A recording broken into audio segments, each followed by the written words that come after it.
मेरे प्यारे भारत ने 73 वर्ष आज़ादी की सांस ले लिया है।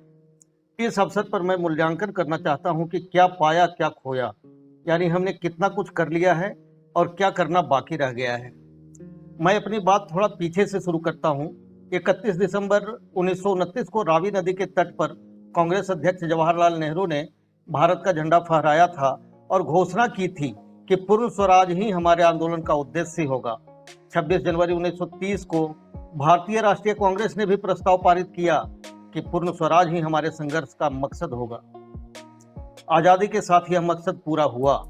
प्रथम स्वतंत्रता दिवस पर भाषण देते हुए भारत के प्रथम प्रधानमंत्री नेहरू जी ने कहा था, बहुत साल पहले हमने नियति के साथ एक कोशिश की थी और अब समय आ गया है जब हम अपनी प्रतिज्ञा को पूरी तरह से या पूर्ण माप में नहीं बल्कि बहुत हद तक भुनाएंगे। आधी रात में जब दुनिया सोती है, भारत जाग जाएगा जीवन और आजादी के लिए। आगे उन्होंने कहा, हो सकता है कि यह हमसे परे हो, लेकिन जब तक आंसू और कष्ट हैं तब तक हमारा काम समाप्त नहीं होता है और इसलिए हमें अपने सपनों को वास्तविकता देने के लिए श्रम करना होगा और काम करना होगा और कड़ी मेहनत भी करनी होगी। वे सपने भारत के लिए हैं, लेकिन वे पूरी दुनिया के लिए भी हैं। क्या थे वे सपने? स्वतंत्रता बहुआयामी अवधारणा है जिसमें व्यक्ति, समुदाय, समाज, राज्य और विश्व समाहित है। अगर 1947 से तुलना की जाए तो हर क्षेत्र में हमने विकास किया है और आगे बढ़े हैं। देश की जनसंख्या 36 करोड़ से बढ़कर 135 करोड़ हो गई है, फिर भी हमने 12% की शिक्षा के स्तर को 74% तक लाया है।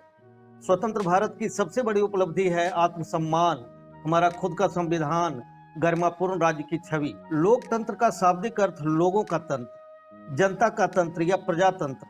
आजादी के बाद आम लोगों को हक मिला अपना लीडर खुद चुनने का। निसंदेह आज भारत विश्व का विशालतम प्रजातंत्र है।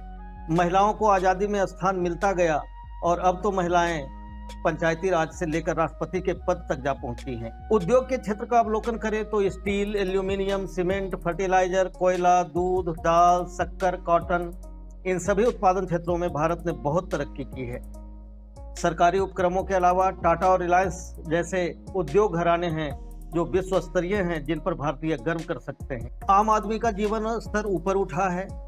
भूखे पेट सोने वालों की संख्या काफी कम हो गई है। लोगों के शरीर पर पूरे कपड़े हैं और स्वास्थ्य एवं शिक्षा की सुविधाएं उन्हें पहले से ज्यादा उपलब्ध। यह प्रश्न सहज ही होगा कि अगर हमने सभी क्षेत्रों में उन्नति की है तो एक आम भारतीय के मन में असंतोष क्यों है? इसका कारण यह है कि हमने विकास तो किया है पर अपेक्षित विकास नहीं कर पाए। हमने बहुत कुछ खोया भी है, जैसे समन्वयवादी दृष्टिकोण, नैतिक मूल्य, धार्मिक सहिष्णुता, परस्पर प्रेम और भाईचारे का भाव आदि आदि। भ्रष्टाचार, शिक्षा, स्वास्थ्य, गरीबी, महिला सुरक्षा, बेरोजगारी, पड़ोसी देशों से संबंध, इन मुद्दों पर विचार करते हुए हम इसे समझने की कोशिश करते हैं। टाइम्स हायर एजुकेशन द्वारा तैयार वैश्विक सूची में शीर्ष के 200 में हमारे यहाँ का कोई संस्थान नहीं। बात शैक्षणिक संस्थान की हो रही है। शीर्ष 400 में से सिर्फ 2 इंस्टीट्यूट हैं। वैज्ञानिक हमारे देश से निकल नहीं रहे हैं। हाँ, भारतीय मूल के कुछ वैज्ञानिक विदेशों में जाकर सफल जरूर हुए हैं। अपने शोध को पेटेंट कराने के मामले में भी हमारी स्थिति दयनीय ही है। सरकार ने स्वास्थ्य बीमा की स्कीमें जारी कर दी हैं, पर इलाज पाने के लिए आधारभूत सुविधाएं नदारद हैं। हर 1000 नागरिक पर जर्मनी में 4.3, जापान में 2.4, आयरलैंड में 3.24, अमेरिका में 2.9, चीन में 2.4 डॉक्टर उपलब्ध हैं, जबकि हमारे देश में यह संख्या मात्र 1.34 है। डॉक्टर उपलब्ध रहने के बावजूद सरकारी अस्पतालों में जो व्यवस्था है उसे वही महसूस कर सकता है जिसने किसी न किसी कारण से वहां के चक्कर लगाए हैं। गरीबी की हालत यह है कि एक अनुमान के मुताबिक लगभग 7 करोड़ जनता गरीबी रेखा से नीचे रह रही है। इसको समझने के लिए देश की पर कैपिटा इनकम की तुलना करना आवश्यक है। भारत में यह 11,254 रुपये यानी $150.34, ब्रिटेन में 45,350, यूएसए में 63,690, और फ्रांस में $46,360। महिला सुरक्षा के मामले में मैं किसी भी डाटा या देश में हुए बलात्कार की घटना से तुलना नहीं करूंगा। महिलाओं के बीच जागरूकता का स्तर ऐसा है कि करोड़ों महिलाएं अपने पति से या घर के किसी अन्य सदस्य से पूछती है कि वोट किसे करना है। मैं अपने गांव और घर में ऐसी महिलाओं को जानता हूं कि पति और अगर उसकी पिटाई कर रहा है, कोई अन्य प्रतिकार करे या बीच बचाव करे तो महिला फौरन कहती है, मेरा आदमी मेरे साथ कुछ भी करे, आपको क्या मतलब। इनके लिए आज भी अपनी कोई पहचान नहीं है। बेरोजगारी में हमारी हालत ऐसी है कि हम यह तो जानते हैं कि यूएसए, ब्रिटेन जैसे दूसरे देश के नागरिकों को नौकरी दे रहे हैं।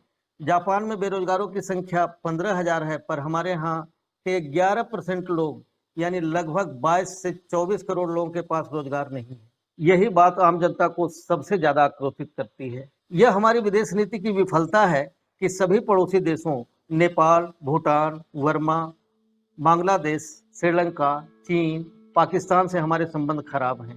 इनमें से नेपाल, भूटान और बांग्लादेश तो हमारे यहाँ के ऋणी भी हैं, फिर भी हमारे संबंध उनसे अच्छे नहीं हो पाए। अब हम सबसे ज्वलंत मुद्दे की चर्चा करते हैं, भ्रष्टाचार। एक अनुमान के मुताबिक अपने देश में 34 लाख करोड़ रुपए काला धन है। आजादी से पहले हमारे सामने दुश्मन एक था जिससे हम लड़ रहे थे। नैतिकता और देश के लिए बलिदान की भावना चरम पर थी।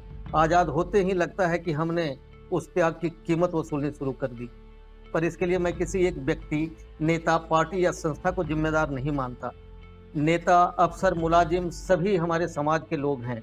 बहुत थोड़े से लोगों को अपवाद स्वरूप छोड़ दिया जाए तो हमारे यहाँ सारे लोग भ्रष्ट हैं, बस मौका मिलने की बात है।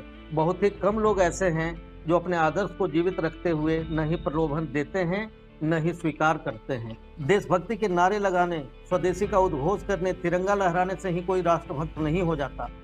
बात तो तब है कि सरकारी टैक्स की चोरी नहीं करेंगे, अपना काम निकालने के लिए कोई प्रलोभन नहीं देंगे, अगर कोई प्रलोभन मांगता है तो देंगे तो नहीं ही, सत्य के लिए संघर्ष करेंगे चाहे कितना भी कष्ट सहना पड़े। इस बात को मैं एक कहानी के माध्यम से स्पष्ट करना चाहता हूँ। एक बार एक महात्मा जापान की यात्रा पर गए। वहाँ उन्होंने एक दुकान से फल खरीदा। फल खरीदते समय उन्होंने महसूस किया कि एक बालक उनकी गतिविधियों को ध्यानपूर्वक देख रहा है। जब वे महात्मा दुकानदार से फल लेकर और मूल्य चुकाकर मुड़े, वह बालक उनके समक्ष आया और उसने उन्हें जापानी तरीके से अभिवादन किया। महात्मा यह जानने को उत्सुक हुए कि वह बालक उनसे क्या कहना चाहता है। तभी बालक ने उनसे प्रश्न किया, श्रीमान, यह फल आपने कितना मूल्य चुकाकर खरीदे हैं? महात्मा ने कुछ सोचते हुए उसे मूल्य बता दिया। वे कुछ सोच ही रहे थे कि तभी उस जापानी बालक ने अपनी जेब में हाथ डाला और कुछ जापानी मुद्रा निकालकर महात्मा की ओर बढ़ाते हुए बोला, आप यह मूल्य ले लीजिए और मुझे ये फल दे दीजिए। महात्मा ने पूछा कि वह ऐसा क्यों कह रहा है। बालक ने तुरंत उत्तर दिया, दुकानदार ने जो फल उन्हें दिए हैं वे सड़े हैं और उन्हें खाकर महात्मा अवश्य ही जापान के बारे में गलत विचार बनाएंगे और जहाँ भी जाएंगे अपने अनुभव सुनाएंगे तो उसके देश जापान की छवि खराब होगी। महात्मा उस बालक से यह उत्तर सुनकर आश्चर्यचकित रह गए। इस प्रकार के कई उदाहरण जापान से संबंधित हैं और जापान का विकास, वहाँ उपलब्ध सुविधा, न्यूनतम टैक्स व्यवस्था किसी से भी छुपी नहीं है। अब तक यह स्पष्ट हो गया होगा कि यदि हम वास्तव में अपने प्यारे भारत को शीर्ष पर ले जाना चाहते हैं तो मात्र सरकार के स्तर पर ही नहीं, प्रत्येक व्यक्ति और प्रत्येक संगठन के स्तर पर प्रयास की आवश्यकता है। एक शेर के साथ मैं अपनी बात समाप्त करना चाहूँगा। उठो धरा के अमर सपूतों, पुनः नया निर्माण करो, सर्वस्व अभी नहीं बिगड़ा है, स्वर्णिम भविष्य का आगाज करो।